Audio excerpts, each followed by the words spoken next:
Bienvenue à toutes et à tous dans le cercle de méditation et aujourd'hui nous allons continuer notre cheminement que nous avions commencé la dernière fois avec le fou ou le mat. Nous allons continuer avec le battleur ou le magicien, toujours à travers les arcanes majeures du tarot. Donc nous allons commencer par une méditation silencieuse, nous ferons ensuite une méditation guidée. Et puis je terminerai par quelques explications sur cette carte. Mais auparavant, je me présente, je m'appelle Éric Bachet, je suis tarologue, coach de vie et enseignant en méditation. Et sur cette chaîne, Cercle de méditation Éric Bachet, vous retrouvez donc des méditations, des enseignements, et puis vous pouvez me poser toutes les questions en ce qui concerne la méditation. Bienvenue. Vous entrez dans le cercle de méditation Éric Bachet.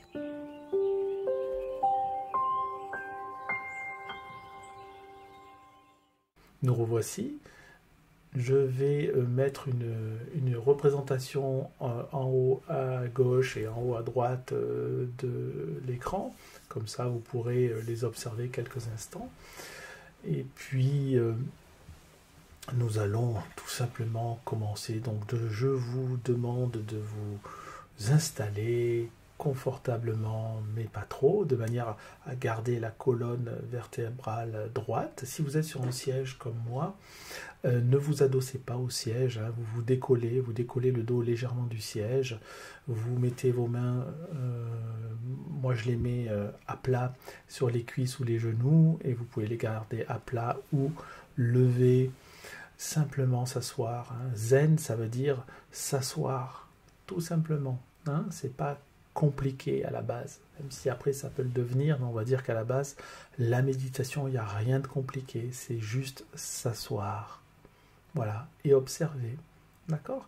Donc, asseyez-vous de manière naturelle, mais colonne vertébrale droite malgré tout, la nuque légèrement penchée en avant, de manière à ce que le prolongement corresponde à celui de la colonne vertébrale, à quelque chose près, hein. Et le regard tourné à 45 degrés si vous avez penché à 45 degrés si vous avez les yeux ouverts, et sinon vous pouvez fermer les yeux. Voilà.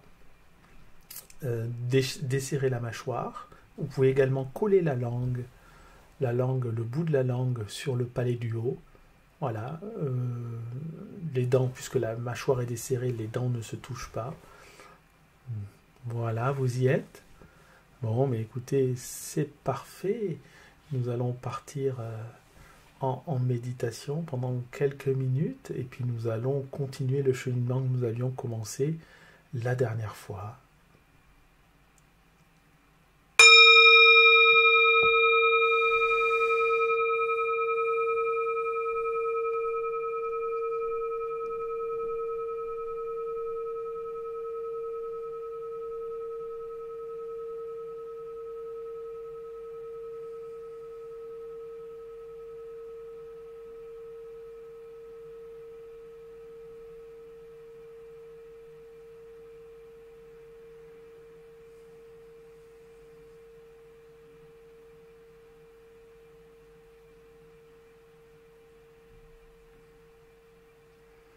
Et nous allons commencer cette méditation par 3 respirations profondes.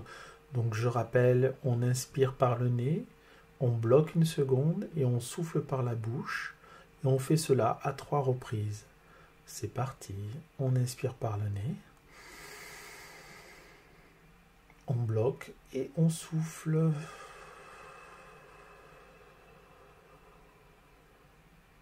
Par la bouche, on souffle pas trop fort. On recommence, on inspire par le nez.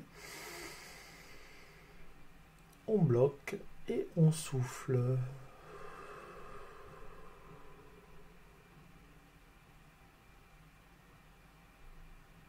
Et une 3e fois, on inspire par le nez. On bloque et on souffle.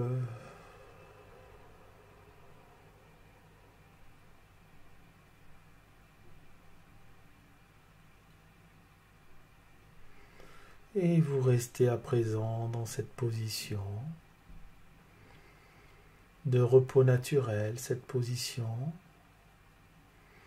de respiration naturelle. Et simplement vous prêtez attention à votre corps qui est posé sur votre siège.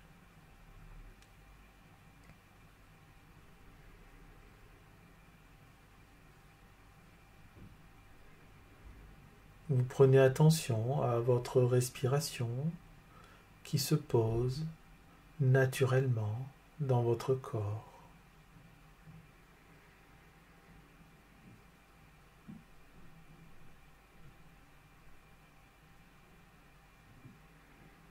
Et vous prenez conscience de vos pensées qui finalement se posent également dans votre esprit.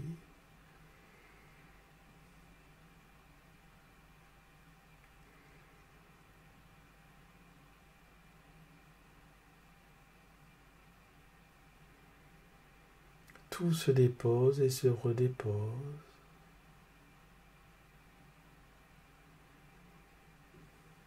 Et d'ailleurs, vous pouvez sentir que votre corps est de plus en plus lourd, posé sur votre siège.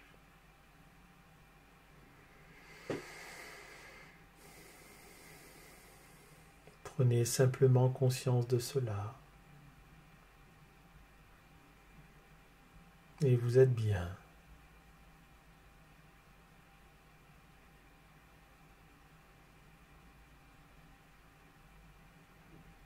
Nous allons partir pour quelques minutes silencieuses. Simplement, si vous sentez que des pensées surviennent, ne vous y attachez pas et revenez à la concentration sur votre respiration, sur votre expiration.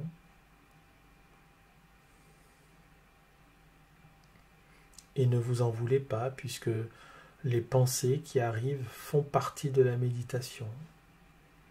Il n'y a pas de bonne ou de mauvaise méditation, je le rappelle. Il n'y a que la méditation qui vous convient au moment où vous le faites.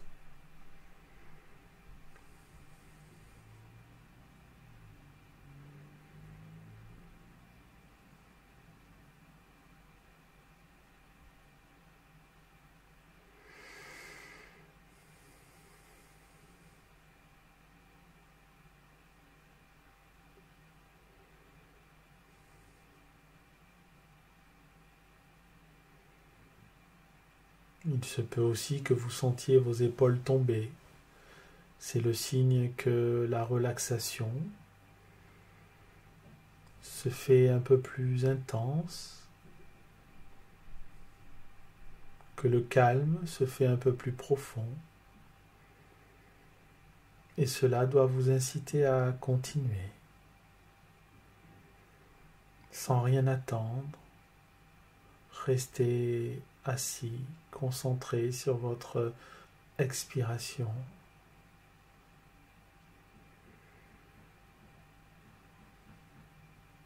Malgré les bruits qui peuvent survenir, les gens qui passent, vous restez concentré sur votre expiration.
À présent, vous allez imaginer que vous vous trouviez sur un marché de village, mais que vous ne vous trouviez pas sur un marché de village par hasard, mais plutôt que vous êtes derrière un établi, derrière une table, et que vous présentez aux gens qui passent, aux gens qui se situent sur le marché, que vous présentez ce qu'il y a posé sur cette table. Donc dans un premier temps, imaginez-vous juste voilà, derrière une table. Vous êtes vêtu d'une longue tunique.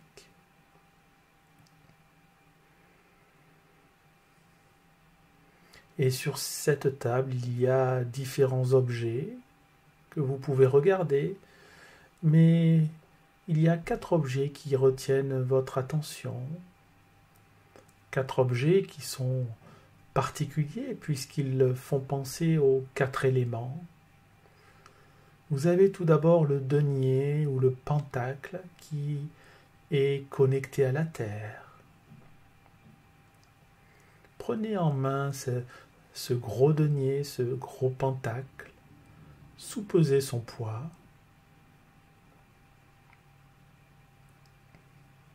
Regardez sa couleur, essayez de déterminer son diamètre. C'est un objet magnifique. Et puis à présent, vous allez regarder devant vous la coupe, une grande coupe dorée. Prenez-la avec vos 2 mains parce qu'elle est assez lourde, cette coupe. Elle est associée à l'eau.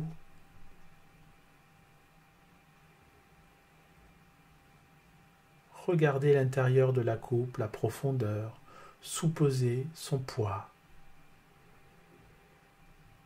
Vous êtes vraiment admiratif devant ces 4 objets. Vous pouvez la reposer et puis à présent, vous allez prendre le bâton qui est posé sur la table. Un bâton lourd, massif, qui représente l'énergie feu. Vous pouvez même taper avec ce bâton sur le sol. Vous sentez toute la puissance de ce bâton qui vous invite presque à immédiatement pouvoir avancer. C'est peut-être le bâton du fou qu'il a laissé à travers son cheminement, le fou que nous avons étudié, j'ai envie de dire, la dernière fois. En tout cas, c'est un bâton qui ressemble au bâton du fou. Voilà, synonyme d'avancée, synonyme d'action. Et puis à côté du bâton que vous avez reposé, il y a une épée, une très belle épée, elle aussi vraiment massive. Vous pouvez la prendre à 2 mains, c'est une épée assez lourde et qui est connectée à l'élément air. Vous observez ces 4 éléments, vous observez vraiment ces éléments, vous entendez également dans ce marché du bruit. Il y a vraiment beaucoup de bruit autour de vous, mais ça ne vous dérange pas parce que vous avez un pouvoir de concentration assez exceptionnel puisqu'on vous appelle le magicien ou on vous appelle le battleur. Vous avez cette énergie en vous qui est liée à l'expérience. Vous avez cette énergie en vous qui est liée à la maîtrise de ces éléments. Ces 4 éléments que vous découvrez à l'instant, mais dont vous savez intuitivement la profonde connexion qui vous unit à eux. C'est vraiment quelque chose d'assez formidable que ce que vous ressentez là. Et malgré le bruit environnant, je répète, malgré le bruit environnant, le bruit des gens, le bruit de certaines personnes qui installent leur stand et qui tapent avec le marteau pour installer leur stand. Vous restez concentré sur ce que vous observez. Vous restez concentré vraiment sur ces 4 éléments.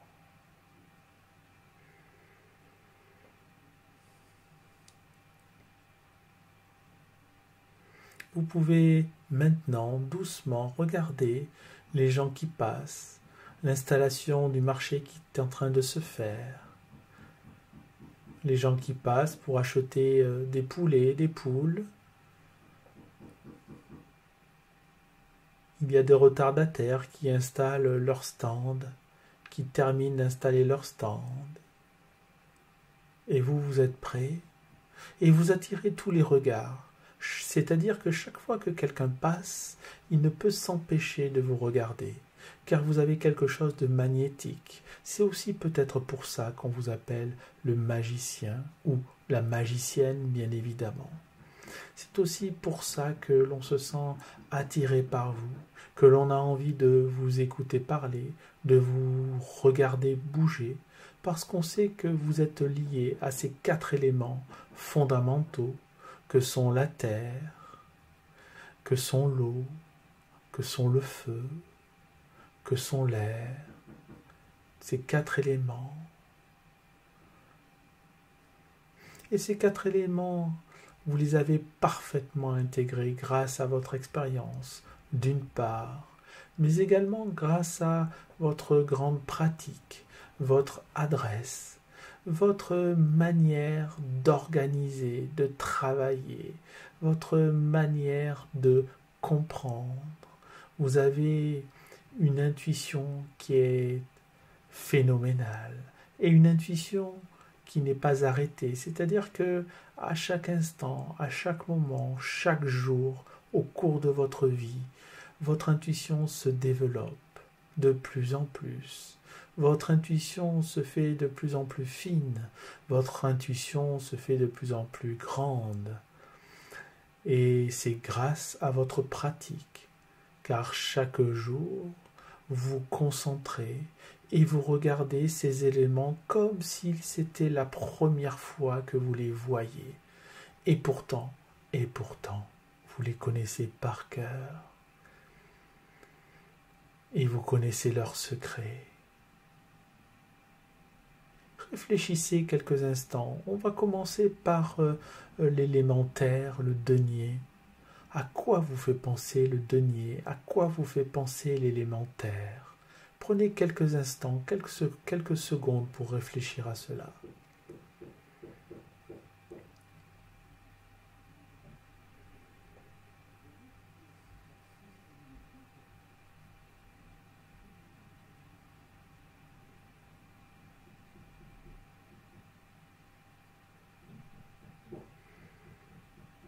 Pourquoi est-ce que le denier est relié à l'élémentaire?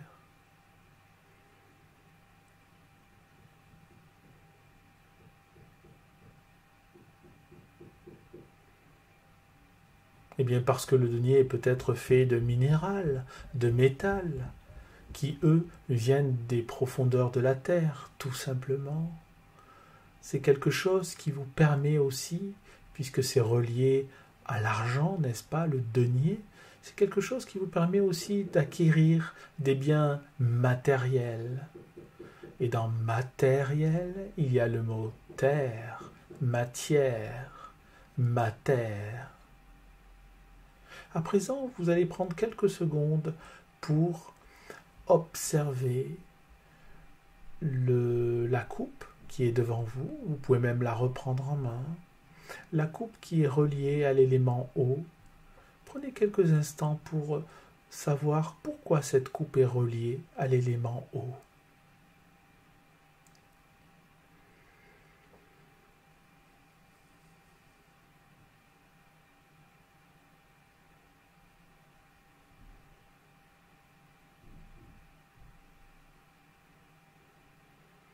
Eh bien, effectivement, cette coupe est reliée à l'élément eau parce qu'elle, de par sa forme, elle peut recevoir du liquide, n'est-ce pas?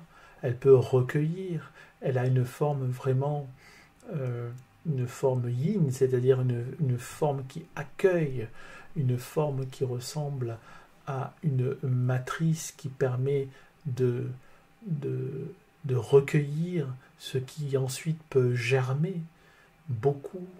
Euh, Beaucoup de choses, beaucoup d'éléments peuvent germer et grandir au sein de cette coupe. Et cette coupe, pour pouvoir faire germer un autre élément, a besoin d'eau. Voilà, il y a aussi d'autres connexions qui peuvent se faire. Donc je vous laisserai éventuellement refaire cette méditation et voir observer ce qui peut se relier d'autre à cet élément eau. Et puis, il y a également ce bâton qui est devant vous. Prenez-le encore et soupesez son poids. Il y a même des petites branches et des feuilles qui sont encore, je dirais, présentes sur ce morceau de bois. Alors ce morceau de bois, le bois qui est connecté à l'élément feu, même si c'est évident de connaître le rapport qu'il y a entre le bois et le feu, je vous laisse quand même quelques secondes pour y réfléchir un peu plus profondément.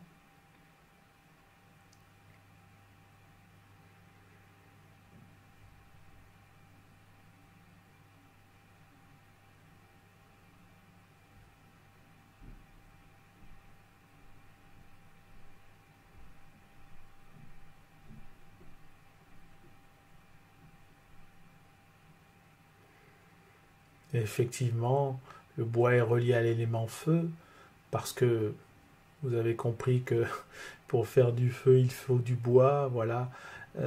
Et c'est une énergie également d'action, puisque nous avons vu précédemment que le bois pouvait inciter à avancer plus facilement, était même le symbole de la promenade, de la marche. Combien de randonneurs ont un morceau de bois, une canne en bois ou bien un bâton de marche nordique pour s'aider à avancer.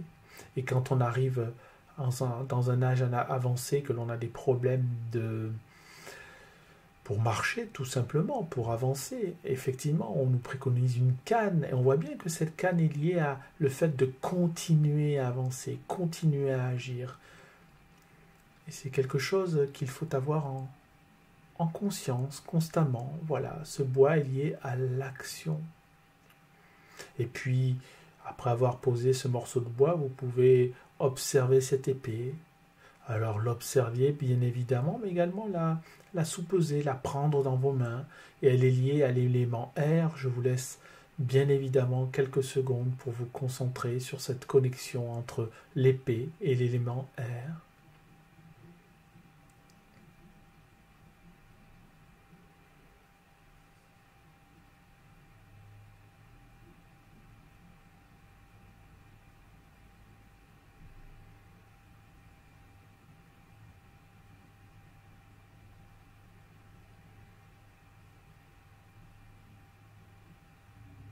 Et effectivement, l'épée est liée à l'élément air parce que c'est une épée se tournoie dans l'air tout simplement. Elle fend l'air, n'est-ce pas? Donc elle est liée directement à l'élément air parce que pour exister, elle a besoin de l'air tout simplement. Si on prend l'exemple d'une épée qui est enfoncée dans un rocher par exemple, on voit bien que c'est symbole d'immobilité, alors que s'il y a de l'air, de l'espace autour de cette épée, elle peut vivre et exister pleinement. Alors, après cette méditation, d'ici quelques secondes, quand je ferai retentir le gong, vous pourrez, je vous dirai quel rapport il y a entre ces quatre éléments, enfin ces quatre objets, hein, le denier, la coupe, le bâton et l'épée, le rapport qu'il y a avec les domaines, les quatre domaines dont nous allons parler. Donc voilà, ça va se faire en quelques secondes. Juste avant que le gong retentisse, remerciez-vous pour cette méditation. Remerciez-vous sincèrement de vous être accordé ce temps.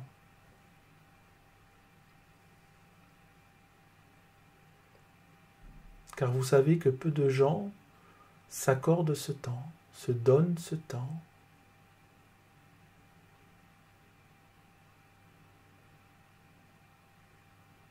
À mon tour, je vous remercie de participer à ce cercle de méditation qui est vraiment chaque fois quelque chose de novateur, un petit peu comme le battleur qui découvre à chaque jour les qualités de ces 4 éléments. Eh bien, je découvre à chaque vidéo vraiment, j'ai une vraie gratitude envers vous qui me suivez, qui me laissez de commentaires, qui likez, voilà, en tout cas qui regardez ces vidéos, et cela me remplit de joie. Merci beaucoup à vous.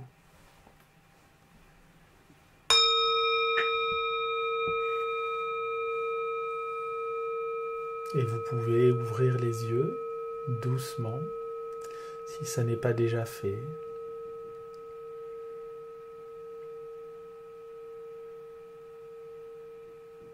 Alors rapidement, je vais vous parler de ce battleur, de ce magicien qui est là, qui est présent devant vous quand on le voit sur les cartes. Hein, il fait face à l'observateur et il présente des objets, des éléments.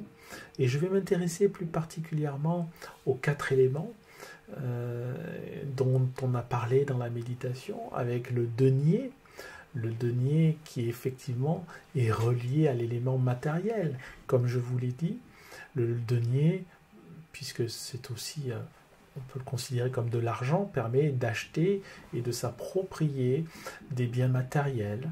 D'accord ? C'est quelque chose qui est associé vraiment à la terre, comme je le disais, et avec tout ce que cela englobe, hein, tout ce qui est physique. On va même plus loin que juste la terre. Il s'agit de tout ce qui est physiquement matériel. D'accord ? Avec ce denier, il y a le bâton, il y a la coupe, pardon, on va passer à la coupe. La coupe qui est associée à l'eau.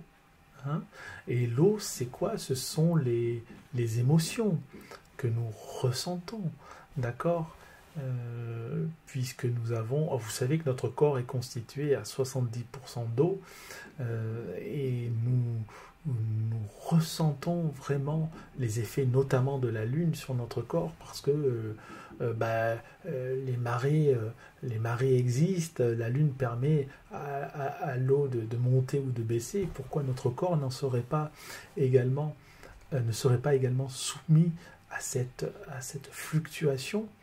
En tout cas, c'est ce que je crois, c'est ce qui me plaît de croire. Et si je me trompe, ça n'est pas grave, parce que énergétiquement, cela a du sens. C'est ça qui est important.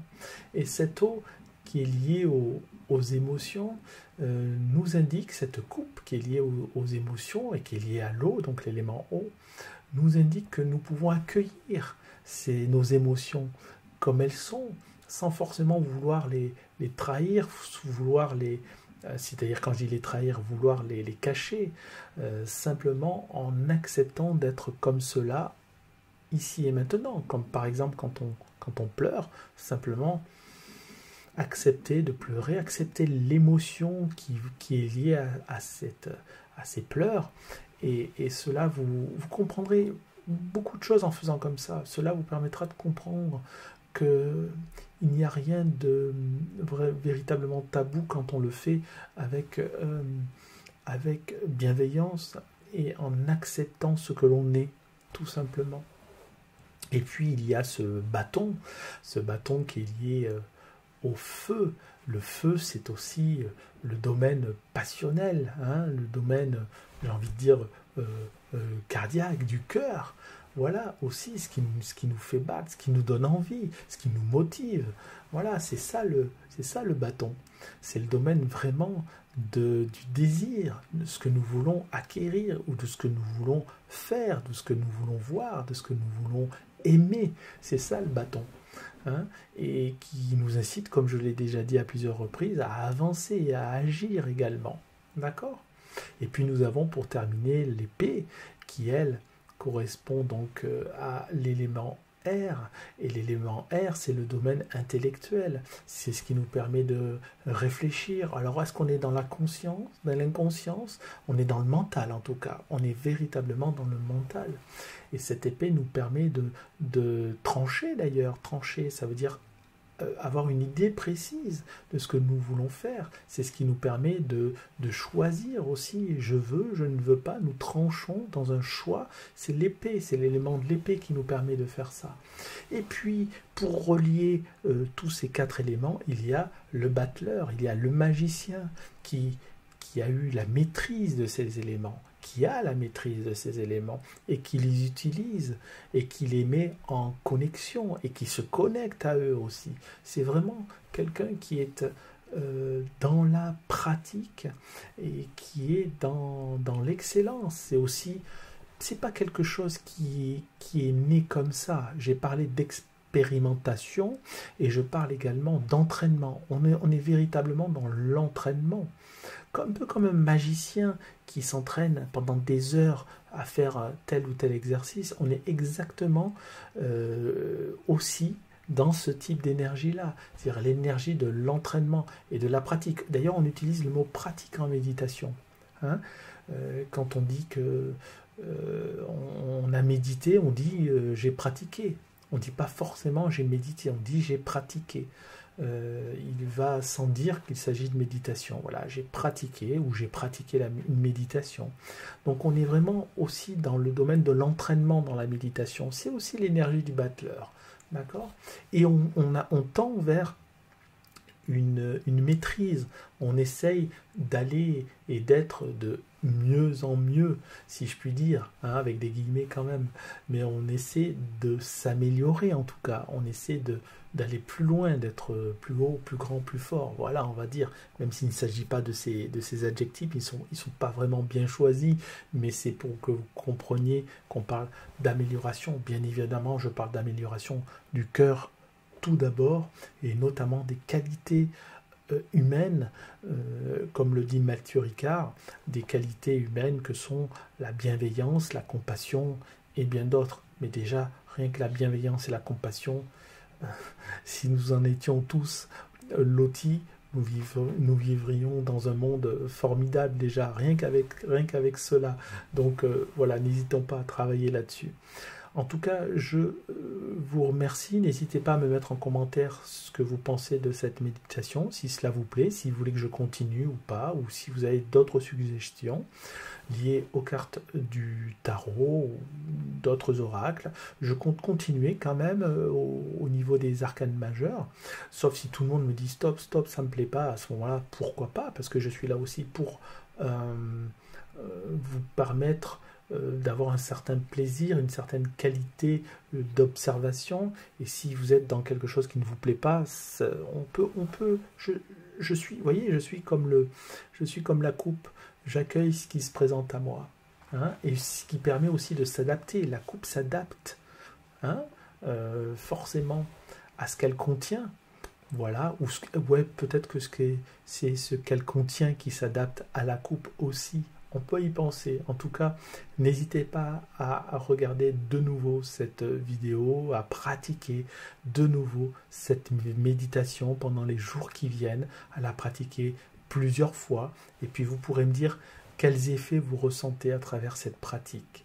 Voilà, je vous remercie beaucoup et je vous dis à bientôt, j'espère. Au revoir.